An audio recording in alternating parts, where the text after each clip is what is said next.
윤석열 대통령 탄핵 심판 절차가 27일 시작되는 가운데 탄핵 심판 청구인과 피청구인 진영이 짜여지고 있습니다. 앞으로의 절차는 어떻게 되는지, 핵심 쟁점은 뭐가 될지 국회 탄핵소추위원단 위원 모셨습니다. 더불어민주당 박균택 의원 나와 계십니다. 의원님 어서 오세요. 예, 안녕하십니까. 박균택입니다. 먼저 탄핵 심판 청구인, 그러니까 검사 역할을 수행할 탄핵소추위원단이 구성이 됐어요. 법사위원장 정청래 의원을 필두로 해서 민주당의 9명, 조국혁신당과 개혁신당 각각 1명씩에서 11명입니다. 어떤 기준으로 좀 구성이 됐습니까? 원래는 그 국힘, 네. 국민의힘 의원들도 포함을 시켜서 균형 있게 구성을 할 예정이었는데 국민의힘 의원들이 참여를 안 하겠다고 거부를 하는 바람에 네. 기존의 야당 의원들로만 구성이 된 상태입니다. 네. 예. 면면은 좀 어떻습니까? 좀 법률 전문가라든가 과거 그 박근혜 대통령 때 탄핵에 참여했던 의원들 일부, 또 이 사건에 대한 애정이나 정성 이런 것들이 있는 분들 중심으로 11명이 구성이 됐습니다. 지금 일단은 야당이 참여를 안 했는데 추후에도 합류는 가능한가요? 본인들이 안 한다고 했는데 예. 굳이 뒤늦게 또 하겠다고 할지. 예. 이게 예. 소추위원단이 한번 결정이 되면 끝까지 가는 겁니까? 이걸 공식적으로 이름을 말씀드리자면 소추위원은 딱 한 명, 법사위원장 한 네. 명입니다. 네. 그리고 탄핵소추단은 뒤에서 지원을 하고 네. 또 같이 방향을 토론하는 역할을 하는데 직접 현재 헌법재판소 심판에 나서지 못하고 네, 옆에서 그렇군요. 응원하고 연구하고 네. 돕는 역할을 하는 그 자리입니다. 네. 근데 굳이 국민의힘 의원들이 뒤늦게 지원단에 포함되겠다고 나서지는 않을 것 같습니다. 그럴 가능성은 좀 없어 보이는군요. 예, 그렇습니다. 네. 어제 첫 회의가 있었습니다. 어떤 논의들이 좀 주로 오갔습니까? 앞으로 그 활동 방향에 대해서 좀 논의를 했고 그 운영 계획에 대해서 좀 설명을 했습니다. 그리고 각자 어떤 역할을 맡을 것인지, 그리고 그 변호사 선임은 언제쯤 할 것인지 이런 얘기들을 나누기로 했습니다. 나누었고 금요일 날 또 만나서 얘기를 나누기로 했습니다. 일정에 대해서 논의를 좀 하셨군요. 예, 그렇습니다. 네. 어떤 전략으로 좀 임하실 계획입니까? 아무래도 이제 민주당 주도로 할 수밖에 없을 텐데. 예. 결국은 이 사건은 그 여러 가지 이제 쟁점이 있지 않습니까? 그럼에도 불구하고 딱 하나만 그 탄핵 사유로 내세웠습니다. 위헌 위법한 비상계엄 발동을 통한 내란 행위. 이거 하나로만 한 이유가 뭐냐면은 신속하게 진행해야 할 필요가 있었기 때문입니다. 여러 가지 명태균 게이트니 시행령을 만드는 것들이 불법적으로 만들어진 것 등등 여러 가지 있습니다만은 딱 하나 이유가 그 내란 사건의 피의자가 대통령 지휘에서 군을 통수하는 이런 불안정한 상태, 이걸 빨리 해소해야 한다는 목표 하나, 이걸 위해서 쟁점도 단순화했는데 앞으로 목표도 이것을 가장 신속하게 진행해서 결론을 얻는 방법, 이것을 강구할 수밖에 없을 것 같습니다. 네. 윤 대통령 측의 변호인단도 꾸려지고 있어요. 김홍일 전 방통위원장을 주축으로 해서 윤갑근 전 대구 고검장이 합류를 했습니다. 어제 석동현 전 민주평화통일자문회의 사무처장, 지금 자문 역할을 하고 계시죠. 변호인단 면면 어떻게 보십니까?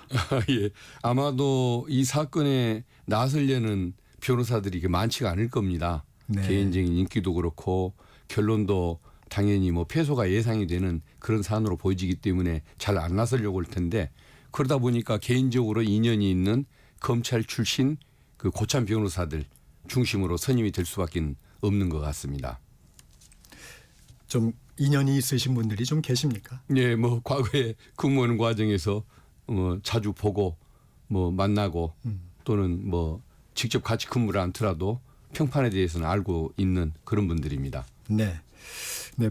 말씀하신 거하고는 다르게 석동현 변호사는 내란죄 성립 요건이 안 된다면서 탄핵법정에서 승리할 수 있다고 밝혔습니다. 어제 기자들에게도 정권 찬탈을 위한 것도 아니고 폭동도 없었다. 어떻게 내란죄가 되느냐 이런 얘기를 했어요. 어떻게 생각하십니까? 그걸 이제 속칭 그 통치 행위론을 들고 나오는 것 같은데 윤석열 대통령도 그런 주장을 했었고 아마 그 주장을 이어받아서 석동현 변호사님이 그 말씀을 하는 것 같습니다. 근데 통치 행위론이라는 것은 1980년대 이전에 헌법 교과서에서 유행하던 이론입니다. 고도의 정치적 군사적 판단을 요하는 사안에 대해서는 어떤 실정법을 적용하지 않는다. 사법심사의 대상으로 삼지 않는다라는 것이 이제 통치행위론의 핵심인데 지금도 통치행위론이라는 단어는 사용합니다마는 그게 법적으로 의미가 없어진 이유가 뭐냐면 1990년대에 들면서 그 처벌 대상으로 또는 법적 평가 대상으로 분명히 삼고 있습니다. 과거에 그 유신 시절에 내려졌던 그 긴급 조치들 있지 않습니까? 네. 그걸로 피해를 본 분들이 국가를 상대로 소송을 제기했을 때 그 손해배상을 다 해줬습니다. 90년대 이후에. 네. 그리고 또 97년도에는 전두환 씨 내란 사건에 대해서 유죄를 선고를 했고 그 과정에서 통치행위는 사실상 부정이 되고 있습니다. 네. 그래서 1980년대 이전에 그 헌법 교과서를 읽었던 분들이 90년대 이후에 지금 현실을 모르고 그런 엉뚱한 주장을 하는 것 같습니다. 그래서 결국은 지금 21세기 이 법정에서 1980년대 전두환 대통령 시절에 이론을 들고 나와서 무죄라고 주장을 하게 되면은 결국은 비웃음만 사게 되고 저 빨리 정리가 돼야 할 사람들이구나. 이 사람들에게 대한민국의 통치나 정치를 맡겨서는 안 되겠구나라는 이런 평가만 앞당기게 될 것 같습니다. 네. 통치행위 부분에 대해서 언급을 좀 해주셨습니다. 근데 함께 그 탄핵 소추 의원이기도 한 박범계 더불어민주당 의원이 한 언론 인터뷰에서 이런 얘기를 했어요. 윤 대통령이 아마도 난해한 법률 공방을 유도하는 지연 전략을 쓸 것이다. 뭐 공감하세요? 그럴 겁니다. 그러니까 이걸 지금 저희들이 아까 중요한 것이 신속성이라고 했지 않습니까? 네네. 근데 윤석열 그 피소추자 입장에서는 어떻게든지 그 지연 전략을 쓰려고 할 텐데 그러다 보니까 이론적으로는 방금 말씀하신 통치행위론을 들고 나올 것 같고 그다음에 이제 증거로서는 본인은 2시간짜리 뭐 짧은 뭐 경고용 쇼에 지나지 않았다라는 식으로 그런 주장을 할 것 같습니다. 근데 그 국민들이 다 봤지 않습니까? 국회의원들의 출입을 막고 또 그 유리창을 깨고 난입을 하고 네. 여러 가지 방해하려는 책동들을 받고 그게 실패했던 것은 윤석열 그 대통령의 선의가 아니고 그야말로 군인들의 비협조, 시민들의 어떤 국회를 지키기 위한 노력 이런 것들 때문에 이게 본인의 의도와 달리 실패했다는 것을 뻔히 국민들이 눈으로 보고 들었고 또 증언들이 나오고 있는데 그런 그 주장은 하긴 하되 얼마 못 가서 바로 깨질 것이기 때문에 심지어는 헌법재판관들이 이미 방송을 통해서 알고 있는 내용들이기 때문에 별로 지연시키는 효과는 없이 오히려 그 지탄만 받게 되는 그런 그 부정적 평가를 가져오게 될 것 같습니다. 예측하지 못하는 변수 그러니까 새로운 어떤 법리 공방의 어떤 소재는 없을까요? 제가 보기에는 그 거짓말하는 거하고 통치행위론 들고 나오는 것 그 외에는 없을 것 같습니다. 왜 그러냐면 있을 수가 없는 사건이거든요. 뭐 증거도 다 드러나지 이론도 뻔하지 그다음에 뭐 어떤 법리와 판례도 분명하고 그러다 보니까 이건 사실 버티려고 해도 본인의 어떤 의지만 그러는 것일 뿐 전혀 선고할 수가 없는 뭐 지연 전략이라고 생각합니다. 네. 윤 대통령이 아직 그 헌재가 보낸 탄핵소추 의결서를 수용하지 않았다고 그래요. 이렇게 되면 답변서 기간도 명시가 됐다는데 재판 절차가 좀 늦어지는 겁니까? 어떻게 되는 겁니까? 네, 그걸 늦춰보려고 그러는 것일 텐데, 근데 그것은 그 분명히 그 일부러 거부하는 것이 분명하다고 한다면 그것은 그야말로 본인의 뭐 출석 불응에 불과한 것 아니겠습니까? 결국은 뭐 잠시 좀 늦출 수 있을지는 모르지만은 오히려 중간 단계 이후 결론을 내는 과정에서 오히려 부정적인 인식을 줘서 더 뭐 적극적인 그 조치들이 나올 걸로 보여지기 때문에 결국은 성공은 못 올 걸로 보고 있습니다. 진행 절차에 큰 영향은 없다는 말씀이시고요. 예, 결론이 그렇습니다. 네. 아무래도 그 법리 다툼이 좀 치열해지면 탄핵 결정식이 좀 늦춰질 수 있는 거 아니냐 이런 얘기들도 많이 나옵니다. 예. 저는 그 통칭이라는 그 주장이 있지 않습니까? 이런 것들이 너무도 명백한 판례가 있고 그리고 또 그 뭐라고 그럴까요? 헌법에서 정한 요건을 너무 명백하게 어긴 그런 것들이 있기 때문에 그 주장이 화려할 뿐 판단은 뭐 어렵지가 않은 일이라고 생각을 합니다. 네. 예를 들면은 헌법에서 전시, 사변 이에 준하는 사태라고 얘기했는데 네. 어디 저 전방에서 총격전 하나가 없었고 우리 뭐 서울 시내에 소요 사태 하나가 없었지 않습니까? 이 요건이 안 맞는 것이 맞고 국무회의도 사실상 거치지 않았다는 것이 국무위원들의 증언이고 그다음에 개헌법에 보면 국회에 대해서는 일체 건드리지 못하게 해놨습니다. 국회가 열리는 것, 국회가 권능을 행사하는 것을 일체 방해하지 말도록 심지어는 국회가 폐회 중일 때 오히려 국회 소집을 요구해서 평가를 받도록 법에다 규정을 했는데 열려있는 국회를 차단을 하고 봉쇄를 하려고 했지 않습니까? 그런 식으로 모든 그 요건이나 절차들이 불법한 것이 너무도 티가 나기 때문에 뭐 주장을 해도 필요가 없는 사안이라고 봅니다. 네. 주심 재판관 윤 대통령이 임명한 정영식 헌법재판관입니다. 물론 재판장은 문영식 권한대행이세요. 영향이 있을 걸로 판단해서요. 어떻습니까? 저는 그래도 일반 재판관보다는 주심 재판관이 좀 더 중요한 것 아니겠습니까? 네. 근데 역할은 좀 일반 재판하고는 다르다고 하더라고요. 예, 그렇습니다. 일반 법원의 그 재판에서는 주심의 역할이 좀 중요하고 주심이 아닌 재판관은 조금 사건에 관심을 덜 갖는 경향이 있어서 주심의 영향이 중요하다는 이제 이런 그 판단을 하고 있는데 헌법재판소에서는 9분 재판관 한 분 한 분이 직접 관심을 갖고 자기의 의견을 제시하도록 만들어 놔서 주심이든 주심이 아니든 목소리의 크기는 같다라는 측면에서 보면은 주심이 누구냐가 아주 중요한 것 같지는 않습니다만은 그래도 조금 국민들이 또 우려를 하는 또 시각에 대해서는 이해가 간다고 보는 게 그분이 워낙 좀 보수적이었다고 평가가 나 있고 그리고 최근에 채용되는 박선영 전 의원 네. 그분을 윤석열 대통령이 임명을 했지 않습니까? 진실화의 위원장으로. 근데 다른 공직에 대해서는 임명도 안 해주고 출근을 안 해서 그러는 것인지 아니면은 미워하는 기관이라서 그런지 모르겠지만은 공직 임명을 굉장히 늦추고 있고 공수처 부장검사는 지금 석 달이 돼가는데도 사인을 안 해줘서 임명을 못 오고 있다는 거 아닙니까? 근데 비상계엄 해제되고 정신없는 상황에서도 하필이면 박선영 위원장을 임명을 하다 보니까 그런 오해를 사기가 아주 좋은 입장에 있는 것 같은데 그런 우려에도 불구하고 아마 정영식 재판관께서 더 아마 그런 오해를 안 받으려고 더 공정하게 진행하리라는 기대를 가지고 있습니다. 네.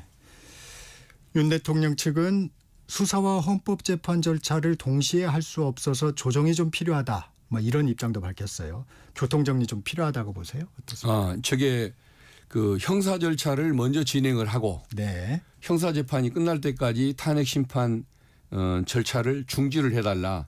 네. 그러다 보면은 뭐 1년 가까이 늦어지는 거 아니겠습니까? 네. 그런 것을 아마 기대해서 그런 얘기를 하는 것 같은데 헌법재판관들이 탄핵 소추 심리를 중단할지 아니면 진행할지 이 부분은 헌법재판관들 9분이 진행을 하게 됩니다. 네. 결정을 하게 됩니다. 네. 근데 지금 진행되는 속도 또 국민들이 바라는 희망 그다음에 지금 내란 범죄의 피의자가 국군 통수권자의 지위를 겸하고 있는 이런 있을 수가 없는 이런 상황 이런 것들을 고려하면 헌법재판관들께서 절차를 정지하지 않고 신속하게 진행할 걸로 생각하고 있습니다. 네. 헌법재판소 구성 살펴보겠습니다. 처음에는 다소 여야가 좀 인사청문이나 이런 부분에 합의가 됐다는 얘기들이 좀 나오기도 했는데 6인 체제, 9인 체제를 놓고 여야가 이제 대립을 하고 있습니다. 공석인 3명의 헌법재판관 임명 동의 절차 민주당은 어떻게 추진하실 생각인가요? 예정대로 인사청문회 열고 그리고 30일 그 전으로, 본회의에서. 예, 국회 본회의에서 30일 전후로 아니면 더 앞당겨서라도 임명 그 의결 절차를 마치고 임명을 하게 할 그런 계획을 가지고 있습니다. 국민의힘 의원님들이 처음에는 응할 것처럼 하다가 지금 저렇게 팔을 빼는 이유가 구성을 못하게 만들어서 뭐 탄핵 심판에서 유리한 결론을 얻고자 하는 것인 것 같은데 저 태도는 좀 문제가 있는 거 아닙니까? 비상계엄 해제도 못하게 방해를 하는 의원이 있는가 하면 탄핵 그 소추도 반대를 했던 분들이 그렇게 많고 심지어는 입장도 못하게 만들었던 경우가 있고 지금은 이제 또 헌법재판소 구성까지 방해를 하겠다는 것인데 이런 태도를 보면 저기는 내란의 공범이라고 평가를 해도 손색이 없을 정도로 지금 너무 중대한 실수를 하는 것 같은데 본인들의 의도는 성공할 수가 없을 것 같습니다. 왜 그러냐면은 헌법재판소가 임명이 가능하다는 견해를 내놨고 헌법 교과서들에 의하더라도 이것은 가능한 일이고 또 과거에 권성동 의원의 주장으로 황교안 그 대통령 권한대행 때 헌법재판관을 임명을 했던 전례가 있습니다. 그래서 어느 모로 보더라도 헌법재판관의 임명은 당연히 진행될 수밖에 없는 그런 사항입니다. 그럼 야당 단독으로 청문회를 여시겠다는 생각이신가요? 야당이 6당 아닙니까? 그래서 단독이 아니고 6당 합동으로 여는 것이고 오히려 국힘의원들이 안 들어오는 것이라고 봐야 할 것 같습니다. 그러면 이게 이제 뒤따르는 게 임명 절차 아닙니까? 예. 야당 단독으로 야 6당이 예. 이 청문회를 해서 뭐 청문 보고서를 채택을 한다고 그래도 그렇게 되면 한덕수 권한대행이 부담이 좀 클 것 같은데요. 예. 지금 그 대통령 권한대행은 대통령 권한을 행사하는 사람 아닙니까? 다만 국민이 선출한 원 대통령이 아니다 보니까 그 권한 행사는 가급적인 창설적인 거, 새로운 것을 뭐 추구하는 것이 아니고 가급적인 방어적이고 좀 절차상 당연히 진행할 수밖에 없는 권한 중심으로 행사하라라는 것이 일반적인 헌법학계의 요구입니다. 근데 이제 헌법학자들이 내세우는 학설이 세 가지가 있는데 현상 유지설, 그다음에 전권 행사설 똑같이 권한을 행사한다는 것, 세 번째는 긴급 사안이냐 여부에 따라서 권한을 행사한다는 설 세 가지가 있는데 이것은 그 세 가지 어느 학설에 의하더라도 임명이 가능한 사안이라고 봅니다. 왜 그러냐면은 본인이 직접 골라서 임명하는 것이 아니고 국회가 의결하고 추천하는 사람을 헌법 절차에 따라서 수동적으로 형식적으로 임명장만 주는 그런 행위이기 때문에 이걸 거부한다고 한다면 한덕수 총리가 그런 성격도 아니겠지만 이걸 거부한다고 한다면 결국은 헌정을 방해하는 거고 대통령 권한 대행 제도 자체를 부정하는 것이기 때문에 이 또한 위헌 아니겠습니까? 그래서 저는 임명에 문제가 없다고 봅니다. 근데 이제 국민의힘 주장을 들어보면 대통령이 권리 상태가 아니지 않느냐. 지금 직무정지 상태인 상황에서는 권한대행이 헌법기관의 구성권인 헌법재판관을 임명해서는 안 된다. 그러면서 이제 예전에 민주당의 얘기가 좀 지금은 달라져 있는 거 아니냐. 예전 박근혜 전 대통령 탄핵 때는 그때는 권한대행의 헌법재판관 임명에 대해서 반대를 하지 않았느냐 이런 얘기를 하고 있어요. 저는 그 당시에 그 상황이 아마 2017년도였던가요? 네. 황교안 그 대행체제 때 네. 그때 상황이 어떤 상황에서 그런 얘기가 나왔는지는 모르겠지만은 권성동 의원 얘기가 그 당시에는 맞고 네. 민주당 의원 누가 어떤 논리로 반대했는지 모르겠지만 그분들이 잘못했다고 봅니다. 그러니까 그때는 그 의원들이 반성을 해야 할 부분인 것이지 헌재도 인정을 하고 그다음에 헌법 그 학자들도 인정을 하고 그리고 또 지금 상황도 인정을 하는 이것을 두고서 뭐 잘못이라고 볼 수는 없는 것이겠죠.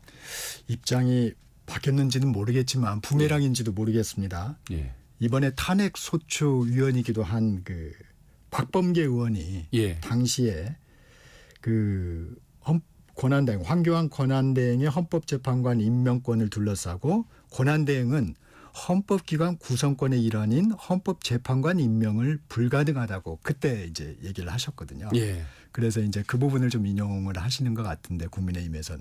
예.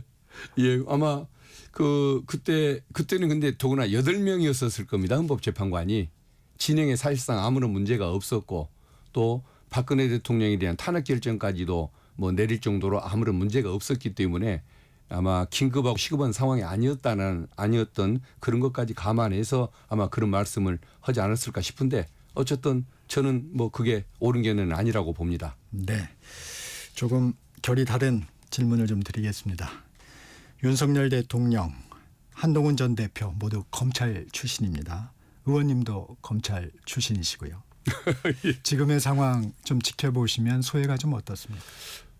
참 그 어디 가서 검찰 출신이다, 서울법대 출신이라는 말을 제가 못 하고 있습니다. 네, 그 얘기를 꺼내면은 너도 그 두 사람 따라서 이상한 사람 아니냐라는 이런 시각으로 보는 분들이 너무 많아서 검사 출신이다, 서울법대 출신이다라는 얘기를 어디 가서 먼저 얘기를 꺼내는 법이 없습니다. 참 부끄러울 정도로 이런 모습이 있고 그다음에 지금은 또 내란을 동조하는 또 뭐 어느 그저 뭐 국힘의 또 뭐 의원들 중에도 또 검사 출신들이 있고 그러다 보니까 좀 부끄러움을 많이 느낄 수밖에 없는 상황인데 사실은 일반 검사들 자체가 다 그런 건 아닌데 그 뭐 몇몇 사람들이 그렇게 전체를 다 이미지를 먹치려는 것 같습니다. 근데 어쨌든 윤석열 대통령은 제가 보기에는 그 부장검사에서 머물렀어야지 검찰총장 이상을 해서는 안 될 사람이었는데 그때부터 이렇게 나라를 망가뜨리는 역할을 해왔고 그다음에 한동훈 같은 경우는 사람이 좀 차갑죠.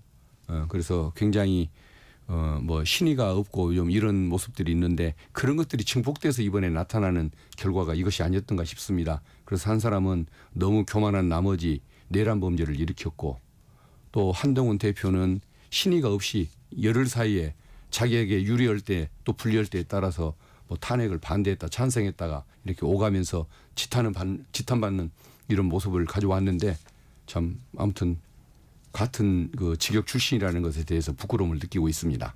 네, 여기까지 듣겠습니다. 지금까지 더불어민주당 박균택 의원과 말씀 나눴습니다. 감사합니다. 감사합니다. 전하는 말씀 듣고 잠시 뒤 2부에서는 최영두 국민의힘 의원